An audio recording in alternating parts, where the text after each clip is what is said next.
This is Nadir Shah in Chicago, and you're watching my channel, Knowledge for Quality of Life. Friends, I have discussed in numerous vlogs regarding insulin resistance, and I mentioned that, two things which pretty much all the doctors measure, fasting blood glucose and HbA1c.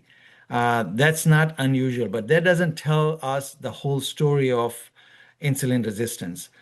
I also discussed in one of my vlog oral glucose tolerance test.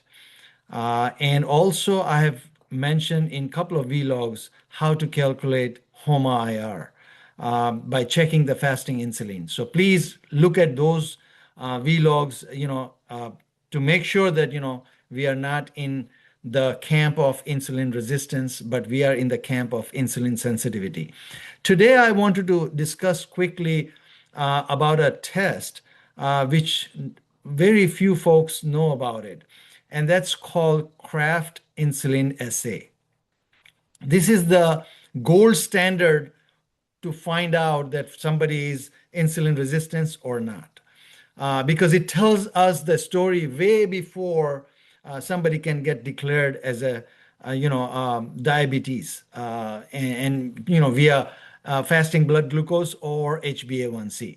Now, there was a excellent doctor here in this United States, in Chicago, I believe, Joseph Kraft, and he was a pathologist.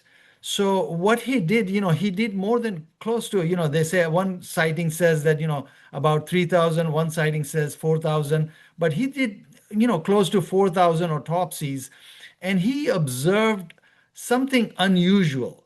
What he observed that, while he was doing the autopsies on dead bodies, he saw that folks who are above 40 years of age and died due to heart attack or cardiovascular disease, they had quite a bit atherosclerosis in their arterial system, and they were not declared as diabetes.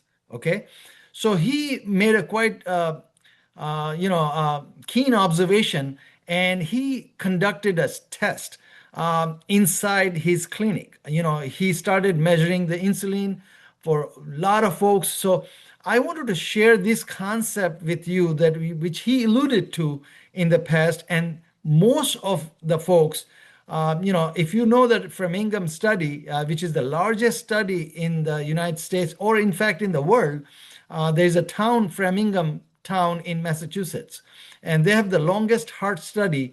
And out of the folks which are normal cholesterol, about 30 to 40% people who had a normal cholesterol level, they had a heart attack, and death occurred due to heart attack. Now, these were normal cholesterol, right?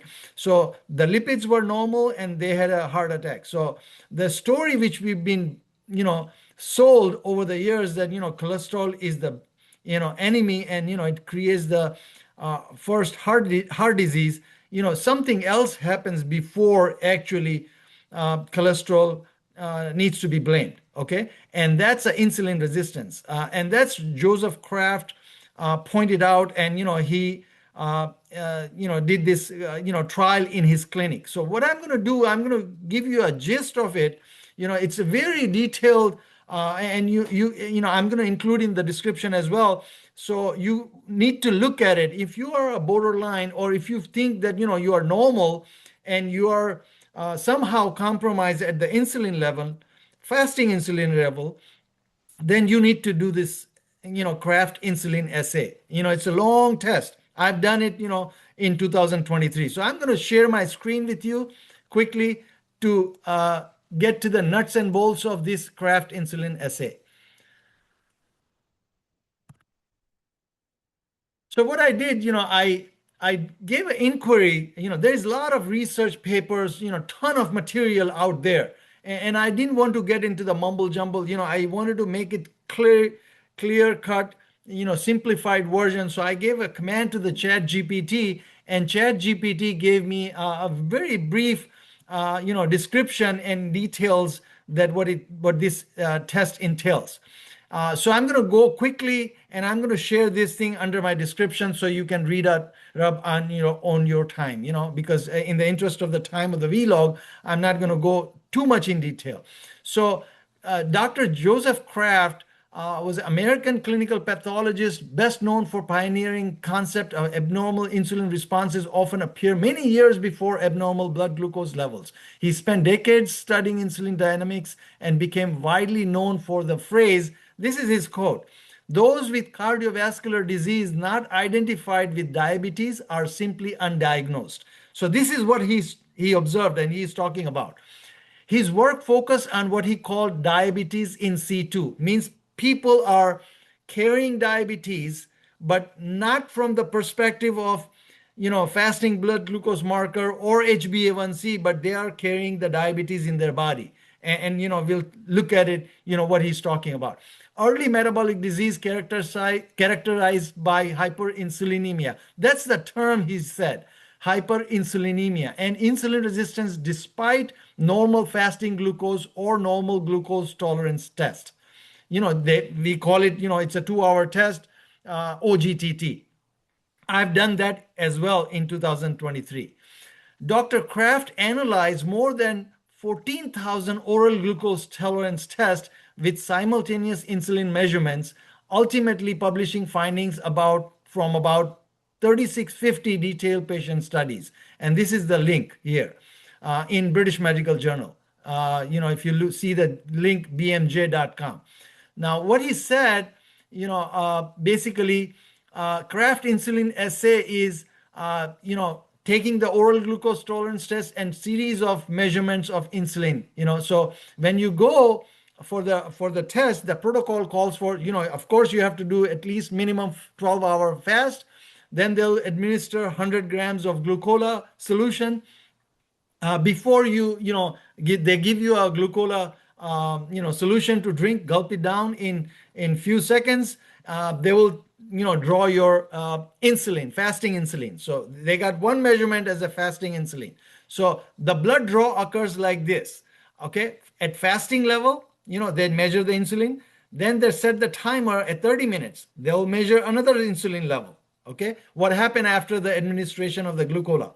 Okay, the nurse is going to come, the tech is going to come and take another measurement for after 30 minutes. What's the insulin level? Then the third reading is going to be at 60 minutes. Then fourth reading is going to be at 120 minutes and 180 minutes, and so on and so forth. Sometimes they go up to 300 minutes as well.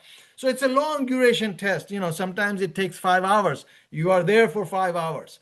Now, it takes about 3 to 5 hours, so it depends on, how they see the pattern, and then they can further continue or they decide to, just stop it. These are some of the CPT codes, it's involved if somebody is interested in doing this test. So basically, pattern 1, which is a normal, he said that, to be insulin sensitive, these are the parameters one has to be fit in. Fasting insulin, low normal, okay? Fast insulin rises quickly, means, once you took the 𝗥𝗀𝗀𝗆, the glucose came into your system, pancreas releases your insulin to rescue and, to send the excess glucose in the blood to the cellular level, and then how the insulin should come down. So first, insulin rises quickly, as a response that something came, in your system, and it peaks within 30 to 60 minutes. And as soon as it peaks 30 to 60 minutes, it should come, down, start coming down, and, return to the baseline within next 2 to 3 hours, slowly with a nice flattening curve. Okay, I'll show you the pictures as well. Just give me a second. Typical finding, fasting insulin should be between 2 to 10 micro U per milliliter. And then 2-hour insulin should be this. This comes with the lab range, all these things. It's not a big deal. And this reflects a good insulin sensitivity in the pattern 1. If efficient glucose disposal, low metabolic risk, means, you don't have any metabolic issue. A person is metabolically sensitive and insulin sensitive. The type 2 is delayed insulin peak, means its insulin comes, but it peaks at delayed response, So this is the type 2. The third is hyperinsulinemia with major delay. and I'll share with you quickly the diagram as well. Fourth pattern is diabetic insulin deficiency pattern. And fifth pattern is low insulin response, means insulin doesn't come for the rescue. You have excess glucose running into the system. So, he measured all these things. And, what I'm going to show you the diagram quickly, that how it looks like. Okay, just give me a second. Here you go. This is the diagram. You're going to see this type of 5 patterns. So the pattern 1 is green, which is normal. So your insulin goes first 30 to 60 minutes, up to an hour, peaks out, and then it comes down very nicely and brings back to the, your pancreas level. It becomes normal, whatever it was to begin with. The second type, pattern 2, is delayed response. If you see the delayed response, the insulin spikes quite a bit than the first pattern, but it peaks at delayed, and then it remains in the system for a long time. Okay, and it brings back to the close to the normal.